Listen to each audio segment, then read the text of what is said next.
क्या आपको पता है कि पतंजलि किसकी कंपनी है? ह्यूमन मेड थिंग सबसे ज्यादा दूर कौन सी है? और जो लास्ट 1947 में 3 चीते बचे थे उनको किसने मारा?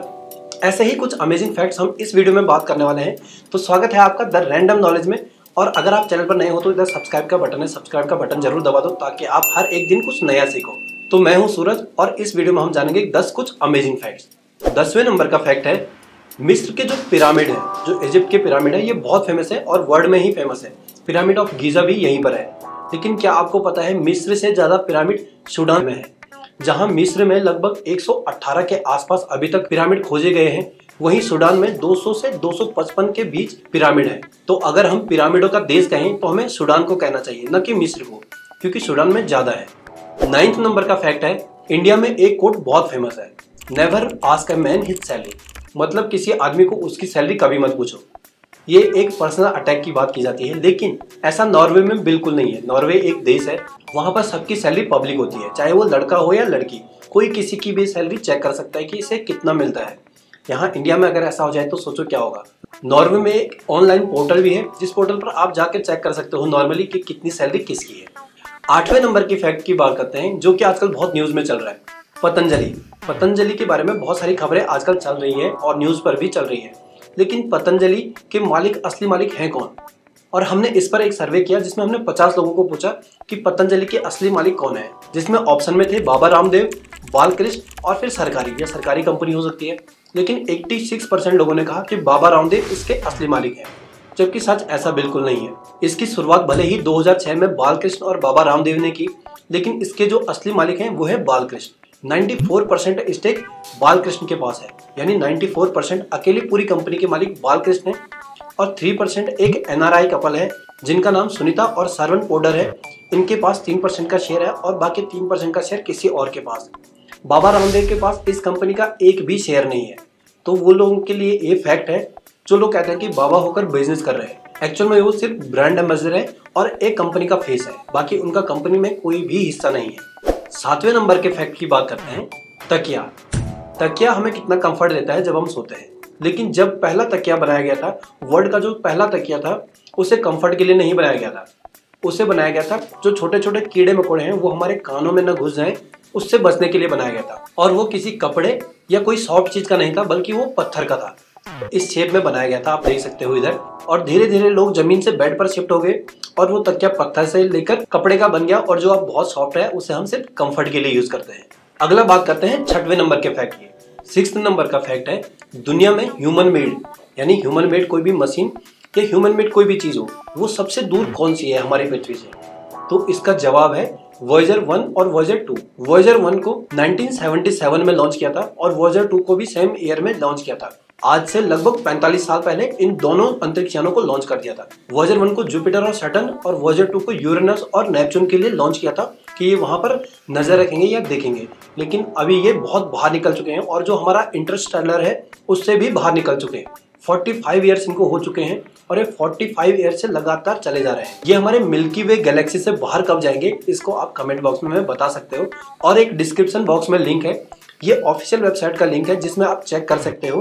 कुछ इस तरह से एक टाइम चल रहा है, जब से ये लॉन्च हुए तब से टाइम चल रहा है। वॉयेजर 1 का अलग टाइम है और वॉयेजर 2 का अलग टाइम है। इसमें सेकंड तक, कितने साल से लेकर दिन, महीने, सेकंड, मतलब सेकंड तक दिखाया गया है कि कितने सेकंड तक हो चुके हैं इनको लॉन्च किए हुए। तो आप इसे कभी भी देख सकते हो। 5वें नंबर का फैक्ट है, जो पहली एनिमेटेड मूवी बनी थी वो वॉल्ट डिज्नी से 20 साल पहले बन चुकी थी और उसका नाम था एल एपोस्टोल। ये एक पॉलिटिकल सटायर था और ये 70 मिनट का शो था जिसमें 58,000 ड्राइंग को यूज किया गया था। अगर आपको शायद पता ना हो तो एनिमेटेड मूवी पिक्चर्स को जोड़कर बनाई जाती है। हर एक फ्रेम में एक पिक्चर लगाया जाता है और इसमें बहुत ज्यादा टाइम लगता है। तो अगर मुझे यहाँ तक भी मूव करना है एनिमेटेड के लिए यहाँ तक, तो मुझे 3-4 फ्रेम चाहिए होंगे। एक तो ऐसा, दूसरा ऐसा, तीसरा ऐसा और चौथा ऐसा। इसलिए मैं यहाँ से यहाँ तक मूव हो पाऊंगा एक एनिमेटेड मूवी में, और इसमें 58,000 ड्राइंग का यूज किया गया था। 4थे नंबर का फैक्ट है, दुनिया की सबसे वेटेस्ट प्लेस यानी सबसे गीली जगह का है। तो इसका जो Guinness book of world record में नाम है वो है हमारे इंडिया के मेघालय का। मेघालय में पूरे साल में 37 फीट तक की बरसात होती है। कितना होता है 37 फीट? थोड़ा सा इमेजिन करके देख लो कि कितना ज्यादा होता है। और पूरे साल भर में यहाँ बरसात होती है। साल के 6 महीने तो यहाँ पर मानसून रहता है और यहाँ पर बहुत ज़्यादा बरसात होती है। तो इसका नाम अभी Guinness book of world record में भी चढ़ चुका है कि ये सबसे वेटेस्ट प्लेस है पूरे वर्ल्ड का। तीसरे नंबर का फैक्ट है, जो हमारा ह्यूमन ब्लड है वो ह्यूमन ऑर्गन्स में आता है और ऑर्गन्स को खरीदना या बेचना एक अपराध है। इसके लिए आपको 2 साल से 7 साल तक की जेल हो सकती है और 50,000 तक का जुर्माना भी हो सकता है। लेकिन हम सिर्फ डोनेट कर सकते हैं, उसे बेच नहीं सकते हैं। लेकिन ब्लड बैंक ब्लड बेचता है किसी भी पेशेंट को। अगर किसी को जरूरत पड़े तो वो ब्लड बैंक में ब्लड खरीद सकता है। 1200 रुपए यूनिट या 250 से 2-3 हजार यूनिट तक ये पहुंच जाता है इसका रेट। लेकिन ये सब बैंक बेचते क्यों है, इन पर ये लॉ क्यों नहीं होता है, इसके लिए आप कमेंट में बताइए कि ब्लड बैंक ब्लड क्यों बेचता है और हम पर्टिकुलर क्यों नहीं बेच सकते हैं। दूसरे नंबर का फैक्ट है, ये थोड़ा सा टेक्निकल फैक्ट है, क्लाउड से लेकर। क्लाउड, यह हम टेक्निकल बात कर रहे हैं क्लाउड कंप्यूटिंग और क्लाउड स्टोरेज की। तो 51% लोगों को लगता है कि क्लाउड में जब डेटा रहता है हमारा, तो जब बरसात होती है तो इस डेटा पर कुछ इफेक्ट पड़ता है, इस पर कुछ ना कुछ इम्पैक्ट पड़ता है। यानी अगर बहुत ज्यादा बारिश आएगी तो शायद हमारा डेटा भी करप्ट हो सकता है। लेकिन ऐसा कुछ नहीं होता है। क्लाउड कंप्यूटिंग ऐसा कुछ नहीं है, ये फिजिकल सर्वर है। मतलब क्लाउड एक फिजिकल सर्वर है जो बहुत ज्यादा जगह एक नेटवर्क से जुड़े हुए हैं। आपको एक्चुअल में पता नहीं होता आपका डेटा है कहाँ पर, लेकिन ये फिजिकल स्टोरेज या फिजिकल सर्वर में ही होता है, ऊपर वाले क्लाउड पर नहीं होता है। नेक्स्ट टाइम आपको कोई कहे कि बरसात आने से आपका डेटा करप्ट हो जाएगा तो उसको बता देना कि भाई नहीं, ऐसा नहीं होता है, फिजिकल सर्वर में ही हमारा डेटा रहता है, उससे कोई फर्क नहीं पड़ता है। पहला फैक्ट है, चीते की खबर तो आजकल सब जगह चल रही है और उसके बारे में शायद सबको बहुत कुछ पता भी होगा। लेकिन जब अकबर का काल था 1600 के टाइम पर, उस टाइम पर पूरे इंडिया में लगभग 1000 के करीब चीता देखे गए थे। मतलब 1000 के करीब उस टाइम तक चीता थे। फिर 2 साल बाद 1800 में इनकी संख्या सीधा घटकर 238 हो गई। ये बहुत ज्यादा घट गए थे और इसका मेन रीजन था या तो लोगों ने इनको मारा, इनकी हंटिंग की, या फिर दूसरा जहां पर ये रह रहे थे, ये चीता रह रहे थे, वहां पर लोग भी रहने लगे। आजादी के टाइम पर 1947 में 4 चीता बचे थे, जिनमें से 3 मेल थे और 1 फीमेल थी।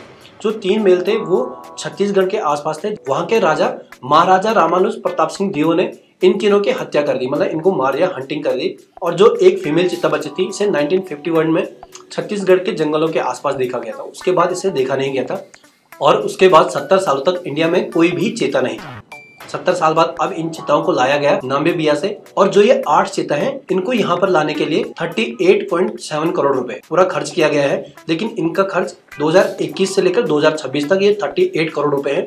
इसके बीच इनका लाना ले जाना और इनका जो खाना पीना होगा, इनकी सिक्योरिटी के लिए ये पैसा खर्च किया जाएगा। अगर एक BMW और एक चीते की रेस की जाए तो चीता जीत जाएगा। सिर्फ मतलब अगर उनके शॉर्ट डिस्टेंस के लिए, आधा किलोमीटर के लिए इन दोनों की रेस की जाए तो चीता जीत जाएगा, क्योंकि चीता सिर्फ 3 सेकंड में 100 की स्पीड पकड़ सकता है, यानी 100 किलोमीटर पर आवर की स्पीड से भाग सकता है। और ये BMW को भी पीछे छोड़ देगा, ये बहुत जल्दी तेज भागता है। तो कैसी लगी आपको ये वीडियो? उम्मीद है आपको ये सारे फैक्ट्स पसंद आए होंगे और कमेंट में जवाब देना मत भूलना।